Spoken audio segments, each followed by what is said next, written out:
Dear students, हम लोग human reproduction में एम्ब्रियोनिक डेवलपमेंट को डिस्कस करने वाले हैं।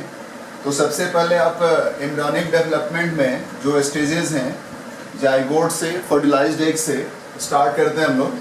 तो जाइगोट सबसे पहले डेवलप होता है मोरूला में, और मोरूला से फिर अगला स्टेज जो एम्ब्रियो का डेवलप होता है वो ब्लास्टूला हो गया, और ब्लास्टूला के बाद जो अगला स्टेज डेवलप होता है ये गैस्ट्रूला हो गया। तो सबसे पहले आप ये याद रखिए कि जाइगोट से ब्लास्टूला स्टेज तक एम्ब्रायोनिक डेवलपमेंट, मतलब एम्ब्रायो का जो फर्दर स्टेजेस में डेवलपमेंट है वो by the process of cleavage होता है। और ब्लास्टूला से गैस्ट्रूला में जो डेवलपमेंट है एम्ब्रियो का, इसमें आप 3 प्रोसेसेस नाम याद रखिए। एक हो गया सेल डिवीज़न, दूसरा हो गया सेल डिफरेंशिएशन, और थर्ड हो गया मॉर्फोजेनेटिक मूवमेंट्स। तो cell division, cell differentiation and morphogenetic movements blastula stage में होता है। और ब्लास्टूला से गैस्ट्रूला का जो फॉर्मेशन है, जिसे हम गैस्ट्रोलेशन कहते हैं, इसके लिए ये तीनों प्रोसेसेस रिस्पॉन्सिबल हैं।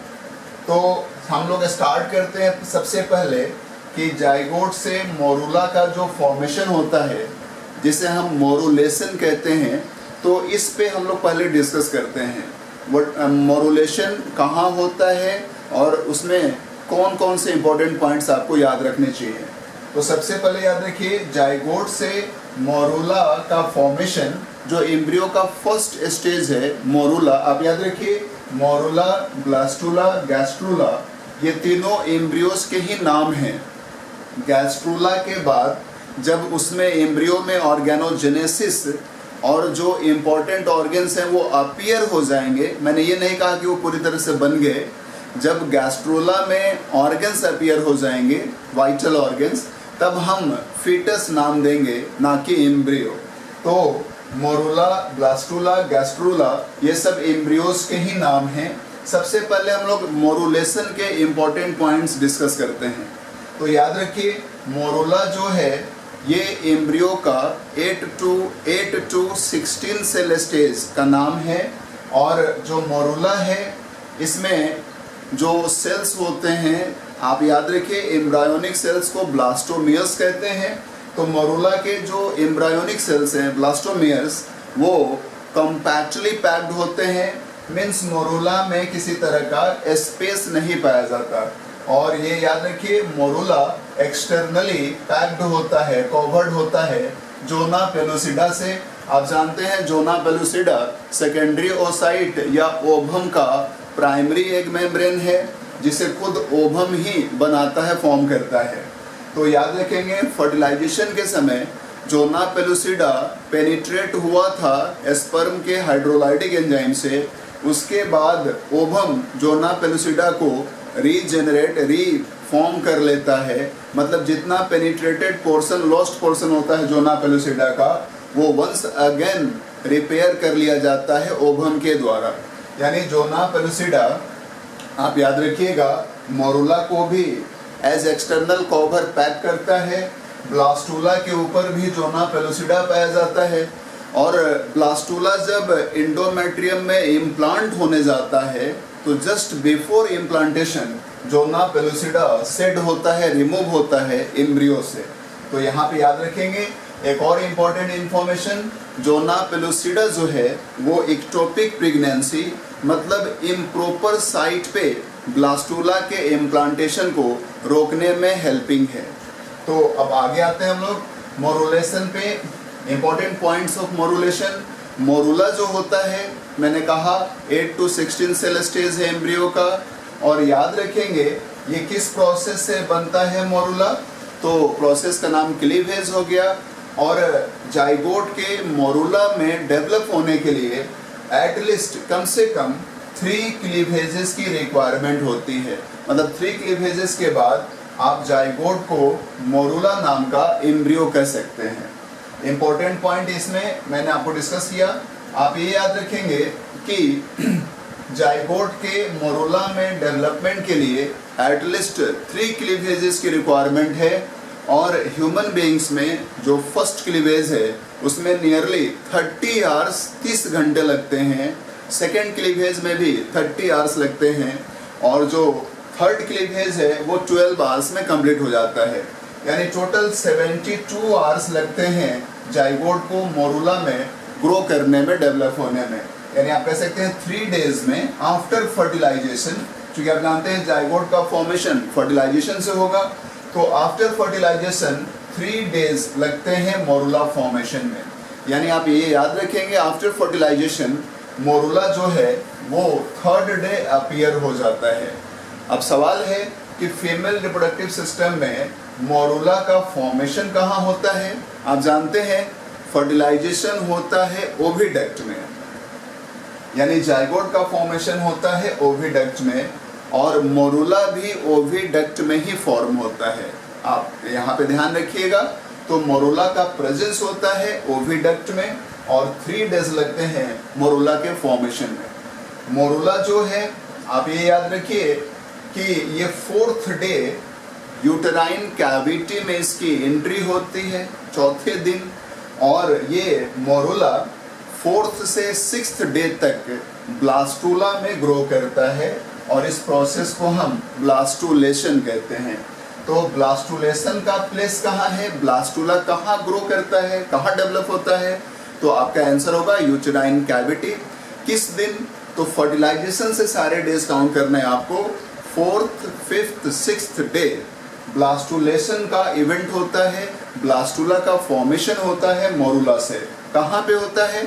तो यूटेराइन कैविटी में होता है। फिर याद रखेंगे जो अब चूंकि अभी हम लोग मोरुलेशन पे हैं, तो आप याद रखिए मोरूला का फॉर्मेशन और ब्लास्टूला का फॉर्मेशन, ठीक ना?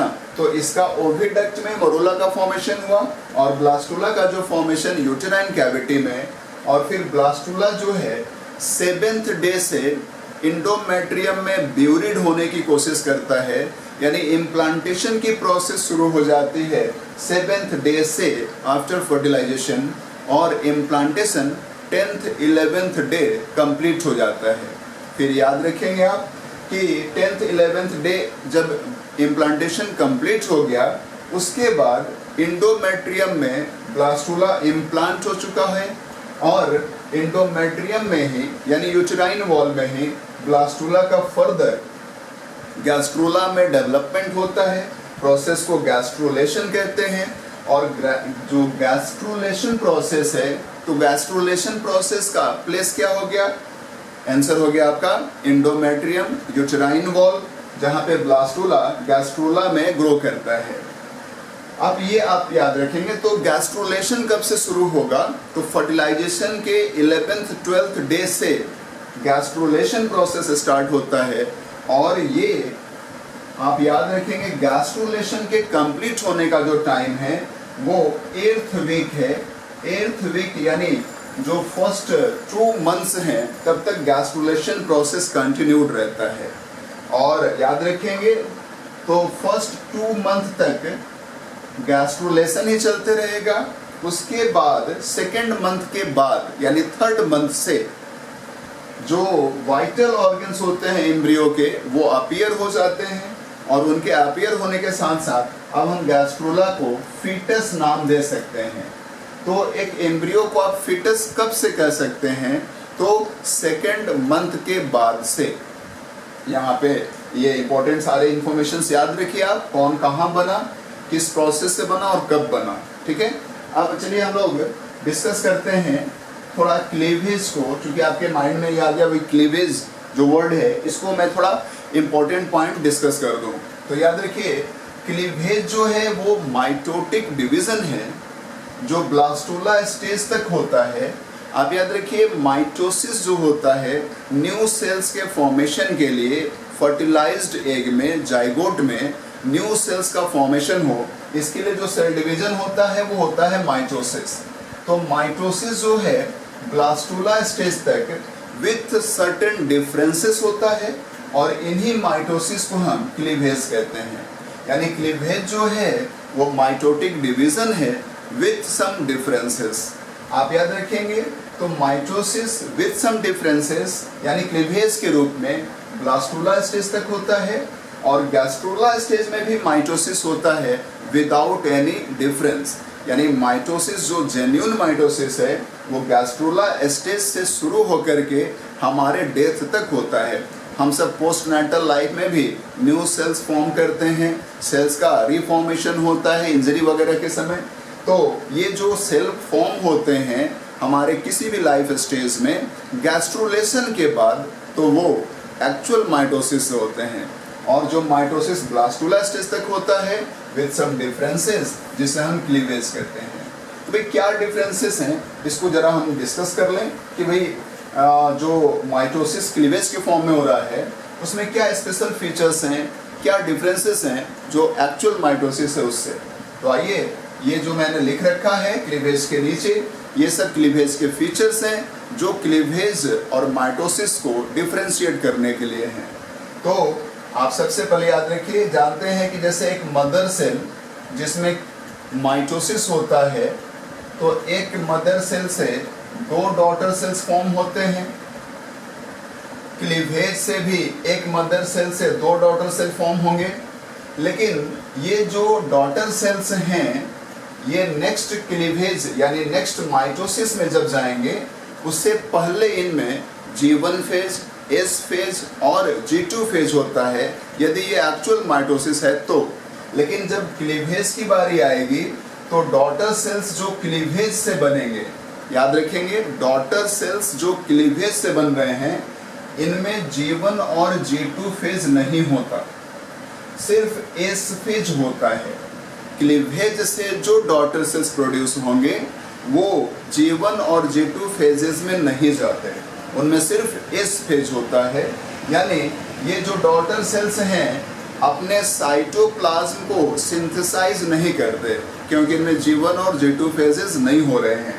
तो इनमें जो साइटोप्लाज्म का वॉल्यूम होगा, एक डॉटर सेल में साइटोप्लाज्मिक वॉल्यूम अपने मदर सेल के कंपैरिजन में हाफ पाया जाएगा, क्योंकि सेल डिवीजन से एक मदर सेल का जो साइटोप्लाज्मिक वॉल्यूम है वो दो पार्ट में बंट गया था और एक डॉटर सेल ने साइटोप्लाज्म का हाफ वॉल्यूम ही एक्वायर किया था अपने मदर सेल से।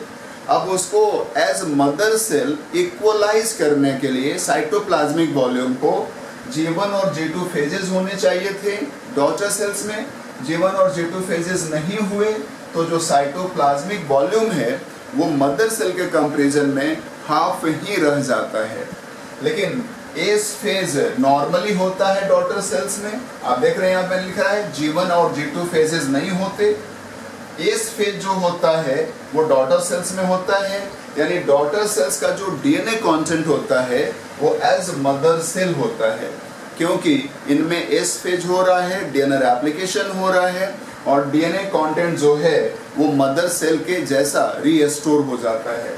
तो याद रखेंगे, एक डॉटर सेल को आप मदर सेल से कंपेयर करिएगा, एक डॉटर सेल को मदर सेल से आप कंपेयर कर रहे हैं तो डॉटर सेल का जो साइटोप्लाज्मिक वॉल्यूम होगा वो हाफ होगा मदर सेल के कंपैरिजन में, लेकिन जो डीएनए कंटेंट होता है वो एज मदर सेल ही होता है।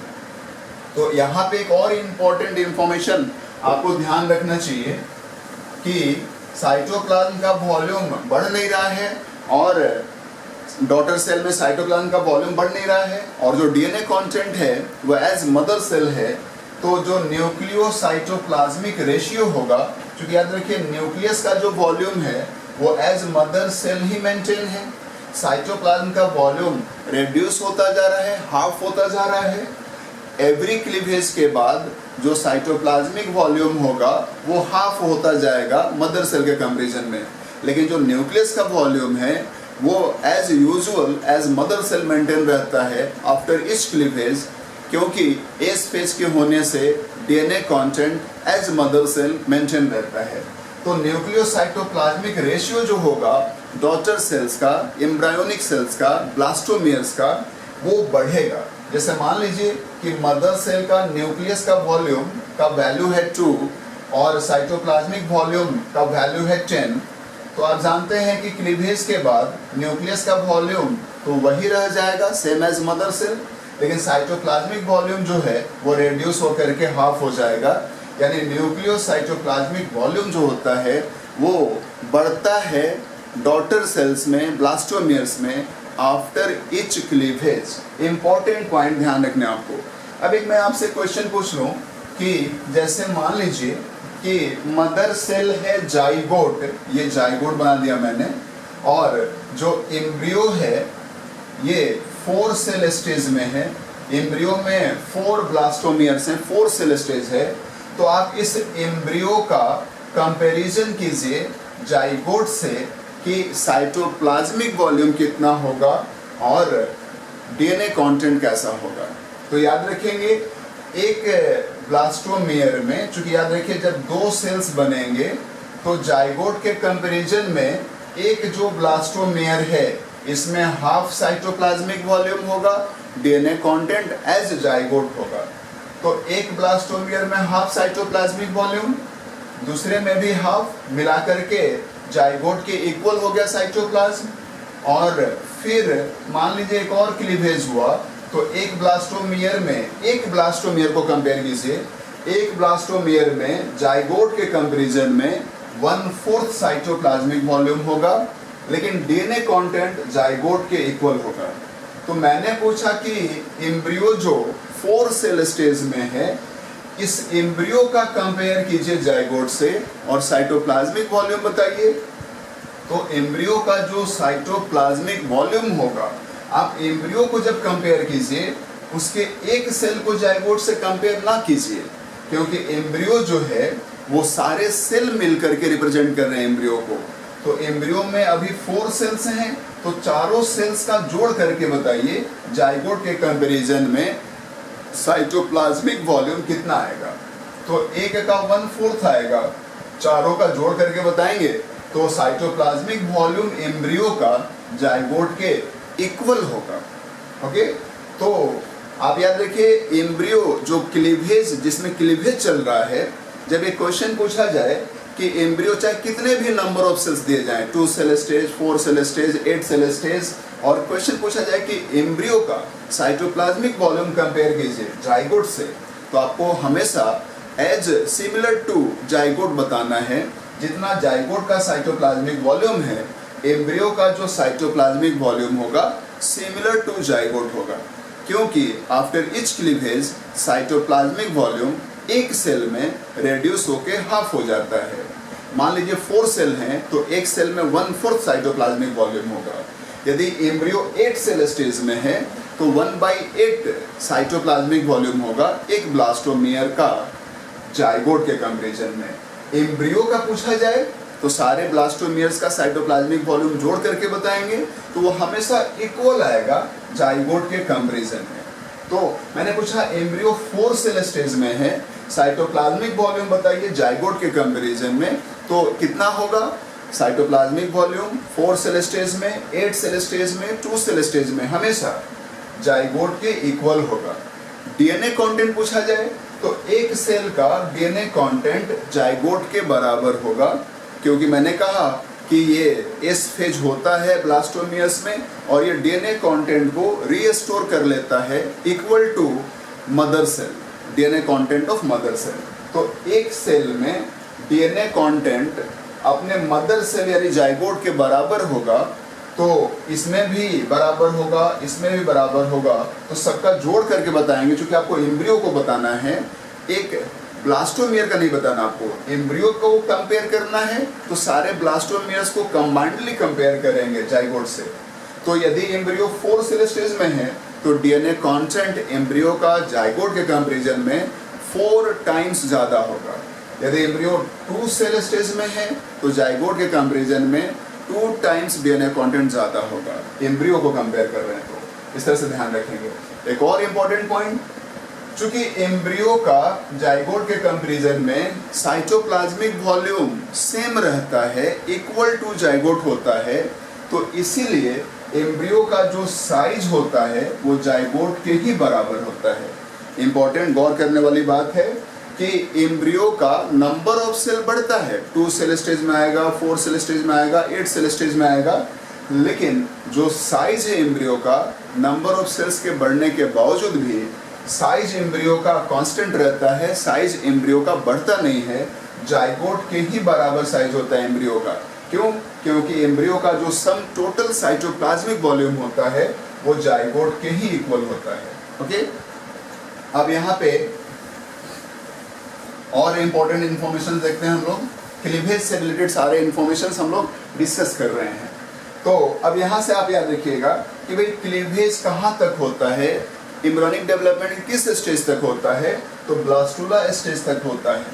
इसलिए याद रखिएगा कि ब्लास्टुला का जो साइज है, ठीक ना, आप ये याद रखेंगे, मैंने कहा ब्लास्टुला जो है 4th, 5th और 6th डे, है ना, blastula after fertilisation 4th, 5th और 6th डे यूटेराइन कैविटी में बनता है। तो आप ये याद रखेंगे कि 5th डे तक जो है, यानी याद रखेंगे ब्लास्टुला का ये मान लीजिए, है ना, इनिशियल स्टेज है, ये मिड स्टेज है ब्लास्टुला का, और ये जो है लास्ट स्टेज, ये आप कह लो कि ये जो है ब्लास्टुला अब यहाँ से गैस्ट्रुला में कन्वर्ट होना शुरू होगा। तो मैंने कहा कि ब्लास्टुला का जो लाइफ है वो 3 दिन का होता है यूटेराइन कैविटी में, 4th, 5th और 6th डे। 7वें दिन से ब्लास्टुला जो है वो इम्प्लांट होने लगता है। तो याद रखेंगे जब तक ब्लास्टुला इम्प्लांट नहीं हुआ है तब तक ब्लास्टुला में क्लीवेज होता है, लेकिन जब ब्लास्टुला इम्प्लांट हो जाएगा एंडोमेट्रियम में, यानी 7th डे से इम्प्लांटेशन शुरू हो जाता है और 7th डे से फिर ब्लास्टुला का साइज बढ़ने लगता है। क्यों बढ़ने लगता है? क्योंकि इसमें जो एक्चुअल माइटोसिस है वो शुरू हो जाती है। तो आप ये याद रखेंगे भाई क्लीवेज कब तक होता है, तो ब्लास्टुला के एंड तक क्लीवेज नहीं होता, ब्लास्टुला के फॉर्मेशन तक क्लीवेज होता है। आप याद रखिए ब्लास्टुला का फॉर्मेशन हो गया, आप जानते हैं 4th, 5th और 6th डे ब्लास्टुला का फॉर्मेशन होता है, और जब तक ब्लास्टुला का फॉर्मेशन ना हो जाए माइटोसिस क्लीवेज के फॉर्म में ही कंटिन्यूड रहता है। तो याद रखेंगे कि यदि क्वेश्चन पूछा जाए कि क्लीवेज का अपीयरेंस कब तक है, तो आप बताएंगे up to formation of blastula stage. अब याद रखिए जब ब्लास्टुला बन गया तो ब्लास्टुला से जब गैस्ट्रुलेशन शुरू हो जाएगा, ब्लास्टुला का गैस्ट्रुला में डेवलपमेंट जब शुरू हो जाएगा, तब क्लीवेज माइटोसिस के फॉर्म में पाया जाता है। तो यहाँ पे याद रखिएगा। तो कब तक एम्ब्रियो का साइज जाइगोट के बराबर रहेगा, कब तक जो एम्ब्रियो है वो जाइगोट के साइज का ही रहेगा, तो जब तक एम्ब्रियो ब्लास्टुला के फॉर्म में नहीं आ जाता, क्योंकि जब तक क्लीवेज चलेगा तब तक एम्ब्रियो का साइज जाइगोट के साइज का ही होगा और क्लीवेज ब्लास्टुला के फॉर्मेशन तक चलता है। तो याद रखेंगे ब्लास्टुला का जो साइज होगा वो इक्वल टू जाइगोट रहता है। ओके, अब हम यहाँ से आगे बढ़ते हैं, कुछ और इम्पोर्टेंट पॉइंट्स डिस्कस करते हैं। फिर दूसरा याद रखिए मैंने लिखा है कि साइज ऑफ ब्लास्टोमियर्स कम होता है, ये क्लीवेज से जो ब्लास्टोमियर्स बनेंगे, ये तो आप समझ ही रहे हैं। दूसरा, सरफेस एरिया जो होता है ब्लास्टोमियर का जाइगोट के कंपैरिजन में बढ़ता है। जैसे देखिए ये जाइगोट है, अब जब इसमें क्लीवेज होगा, चूंकि क्लीवेज माइटोसिस है और इसका जो साइटोकाइनेसिस है, मैंने कहा कि साइटोकाइनेसिस जो क्लीवेज जो है वो माइटोसिस है, karyokinesis cytokinesis same as mitosis होता है। बस यही है कि दो माइटोसिस के बीच में जो ग्रोथ फेज होता है, इंटरफेज जो होता है, क्लीवेज के केस में G1 और G2 फेज नहीं होता, S फेज होता है सिर्फ। तो इसीलिए याद रखिए कि दो माइटोसिस के बीच में 3 फेजेस होंगे, कौन कौन, G1, S और G2, लेकिन दो क्लीवेज के बीच में सिर्फ S फेज होगा। यानी दो माइटोसिस के बीच में रिलेटिवली टाइम ज़्यादा होता है, इंटरवल पीरियड ज़्यादा होता है, लेकिन दो क्लीवेज के बीच में जो इंटरवल पीरियड होता है वो रिलेटिवली कम होता है, क्योंकि दो क्लीवेज के बीच में सिर्फ एक ही फेज होना है, S फेज, जबकि दो माइटोसिस के बीच में 3 फेजेस के होने हैं, तो टाइम ज़्यादा लगेगा। क्लीवेज याद रखिएगा, तो माइटोसिस का जो स्पीड है, मतलब जो रेट ऑफ माइटोसिस है, उससे क्लीवेज का जो रेट होता है वो फास्ट होता है। आगे देखते हैं हम लोग। मैंने कहा कि जो ब्लास्टोमियर्स बनेंगे उनका साइज क्यों ज़्यादा होगा, सरफेस एरिया, मैंने कहा कि ब्लास्टोमियर्स जो बनेंगे उनका सरफेस एरिया क्यों ज़्यादा होगा। तो याद देखिए, माइटोसिस से भी जो डॉटर सेल्स बनेंगे, क्लीवेज से भी जो डॉटर सेल्स बनेंगे, मदर सेल के कंपैरिजन में डॉटर सेल्स का जो सरफेस एरिया होता है वो ज़्यादा होता है। जैसे मान लीजिए कि ये मदर सेल है और इसमें जब साइटोकाइनेसिस होगा तो आप जानते हैं प्लाज्मा मेम्ब्रेन जो है ये इनवर्डली फोल्डेड होता है और इसको हम सेल फ्यूरो कहते हैं। फिर ये एक दूसरे से ना ऐसे लिंकअप हो जाता है और फिर फाइनली जो है मदर सेल दो डॉटर सेल में इस टूट जाता है, डिवाइड हो जाता है। यानी आप कह सकते हैं कि यहाँ पे ये आप देखिए, ये जो लैटरल पोर्शन है ना प्लाज्मा मेम्ब्रेन का ना, आप देख रहे हैं ना, एरिया बढ़ता है। जब एक मदर सेल को दो डॉटर सेल में डिवाइड होना होगा तो प्लाज्मा मेम्ब्रेन यहाँ पे देख रहे हैं ना, ये बनेगा। तो न्यू एरिया में प्लाज्मा मेम्ब्रेन का फॉर्मेशन होता है और प्लाज्मा मेम्ब्रेन ही सरफेस है किसी भी सेल का। तो डॉटर सेल में प्लाज्मा मेम्ब्रेन का रीफॉर्मेशन होने की वजह से आप याद रखिए, दो डॉटर सेल का सरफेस एरिया आप काउंट करिएगा कंबाइंड करके, तो वो मदर सेल से ज़्यादा आएगा, चाहे वो माइटोसिस हो चाहे वो क्लीवेज हो। तो हमेशा जब भी याद रखेंगे, सेल डिवीजन से जब सेल्स प्रोड्यूस होंगे तो जितने सेल्स प्रोड्यूस होंगे एक डिवीजन से, उनका आप टोटल सरफेस एरिया लीजिएगा तो मदर सेल से ज़्यादा होगा। तो सरफेस एरिया बढ़ गया। अब सरफेस एरिया ज़्यादा हो जाएगा तो ऑक्सीजन ज़्यादा कंज्यूम करेंगे ब्लास्टोमियर्स। और दूसरा याद रखिएगा कि एक ब्लास्टोमियर में मदर सेल के कंपैरिजन में, मदर सेल से कंपेयर करिएगा तो मदर सेल और डॉटर सेल, तो डॉटर सेल का जो साइटोप्लाज्म है वो मदर सेल के कंपैरिजन में तो हाफ है। आप जानते हैं कि साइटोप्लाज्म में मेटाबॉलिक रिएक्शंस होते हैं और उसे डीएनए रेगुलेट करता है। तो डॉटर सेल का जो डीएनए कंटेंट है वो मदर सेल के बराबर है, लेकिन डॉटर सेल में जो साइटोप्लाज्म का वॉल्यूम है वो मदर सेल से आधा है। मतलब जहाँ पे मेटाबॉलिक रिएक्शंस होने हैं यानी साइटोप्लाज्म, वो हाफ वॉल्यूम में है और जिसको रेगुलेट करना है यानी डीएनए, वो एज मदर सेल है। तो डीएनए का जो रेगुलेशन होगा, चूँकि हाफ साइटोप्लाज्मिक वॉल्यूम है तो रिलेटिवली बेटर रेगुलेशन होगा, मेटाबॉलिक एरर्स की प्रोबेबिलिटी कम होगी। और चूँकि ऑक्सीजन कंजप्शन, चूँकि सरफेस एरिया ज़्यादा है तो ऑक्सीजन भी ब्लास्टोमियर कंज्यूम करेगा ज़्यादा, और उसका जो डीएनए कंटेंट है उसे रेगुलेशन के लिए साइटोप्लाज्मिक वॉल्यूम हाफ मिल रहा है। तो इसलिए याद रखेंगे कि जो ब्लास्टोमियर्स होते हैं वो मेटाबॉलिकली मोर एक्टिव होते हैं in comparison to mother cells, क्योंकि वो ऑक्सीजन ज़्यादा कंज्यूम कर रहे हैं, उनका एरिया बढ़ा हुआ है और साथ ही साथ साइटोप्लाज्मिक वॉल्यूम आधा हो गया है। तो डीएनए का जो रेगुलेशन होगा over cytoplasm and metabolic reactions of cytoplasm वो रिलेटिवली बेहतर होगा। तो ये क्लीवेज के इंपॉर्टेंट पॉइंट्स आपको ध्यान रखने चाहिए। अब हम लोग आ जाते हैं ब्लास्टुला पे। ब्लास्टुला को डिस्कस करेंगे, ब्लास्टुला के स्ट्रक्चर को डिस्कस करेंगे और थोड़ा रिलेट कर लेंगे हम लोग जो इम्पोर्टेंट इवेंट्स हैं, इम्पोर्टेंट पॉइंट्स जो हैं इम्प्लांटेशन के, उसको भी हम सब डिस्कस कर लेते हैं।